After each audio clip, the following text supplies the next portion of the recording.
Kumusta mga buddy? Naaalala niyo pa ba si Miguel Cotto na dating nakalaban ng ating pambansang kamao Manny Pacquiao? Well, kung isa ka nga sa nanggigil sa kanya noong face-off nila ni Pacman ay for sure hindi mo siya makakalimutan. Kaya for today's video ay tara at samahan niyo kong alamin kung nasaan na nga ba siya ngayon at ano na ang nangyari sa kanya matapos niyang makalaban ang ating pambansang kamao Manny Pacquiao. Dito din ay malalaman niyo kung paano nga ba binuhay nang minsang nakalaban niya ang kanyang karera at bakit kaya siya kinaawaan ni Manny Pacquiao. Kaya kung gusto mong malaman ay siguraduhin mo lang na tapusin mo ang videong ito hanggang sa dulo. I-like at i-subscribe mo na din yan para masarap ang ulam mo bukas.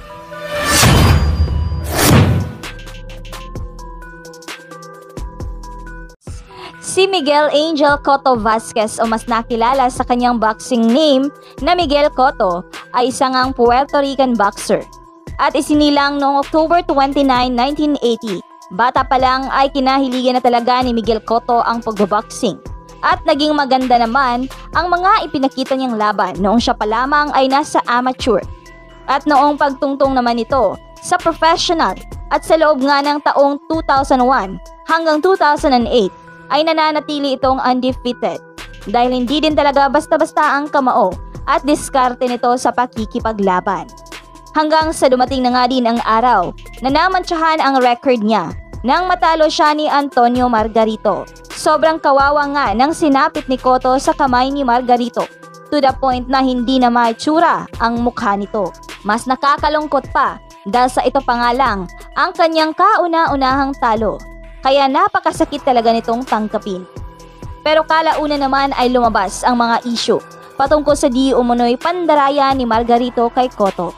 Napag-alaman nga na meron daw palang kung anong hinalo si Margarito sa mga kamao niya dahilan upang matalo si Cotto dahil napakalaking disadvantage din talaga iyon. After naman nun ay nagkaroon naman sila ng rematch at dito nga ay natalo na ni Cotto si Margarito. Year 2009 naman ay natanggap na naman ni Cotto ang kanyang pangalawang pagkatalo kontra kay Manny Pacquiao. Naging maingay nga din ang labang iyon dahil sa pagkainitan din talaga ang bawat kampo sa weigh-in at face-off. Kaya naman dahil kilalang tahimik lang sa umpisa ang ating pambansang kamao ay humingi siya ng lemon. Bumawi siya sa ibabaw ng lona. Sa simula pa lang ay nadomina na nga ni Pacquiao ang laro. At animoy naging subject na lang si Cotto para tumanggap ng mga suntok. Nariyan at kung makaisa man si Cotto kay Pacquiao ay sinusuklian naman ito ng triple at walang kahirap-hirap na patama. Ayon nga sa panayam kay Cotto ay tila ba hindi niya alam kung saan nanggagaling ang mga kamao ni Pacman. Laking pagsisisi niya daw na maliitin ang isang Manny Pacquiao. Sa sobrang kawawa nga ni Cotto ay pagkatapos ng round 9 ay umalis na ang kanyang asawa at anak sa arena dahil hindi na nito kayang panoorin ang mister niya. Pero pagtungtong nga ng round 12 ay itinigil na nga ang laban dahil baka mapuruhan palalo si Cotto. Isa nga din ito sa pinakamagandang naging laban ni Pacquiao at ayon pa nga kay Freddie Roach na sinigawan na nga si Pacman na in-knockout na si Cotto ngunit hindi niya pa rin ginawa. Siguro dahil humanga siya sa tibay ni Cotto at naawa siyang in-knockout ito sa harap ng anak at asawa ni Cotto. Kaya hinayaan niya na lang ito na matapos hanggang round 12. May 5, 2005 naman ay nakaharap naman ni Cotto si Mayweather at natalo na naman siya dito at nasundan na naman ng isa pang talo kontra kay Austin Trout. Sa sunod-sunod nga na pagkatalong ito ni Cotto ay naapektuhan nga ang kanyang karera.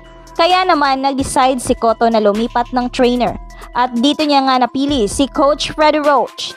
Yes buddy, ang minsang kinukutya niya na coach. Dati ay nilunok niya na lang ang pride niya sa pagbabasakaling mabubuhay pa nito ang career niya.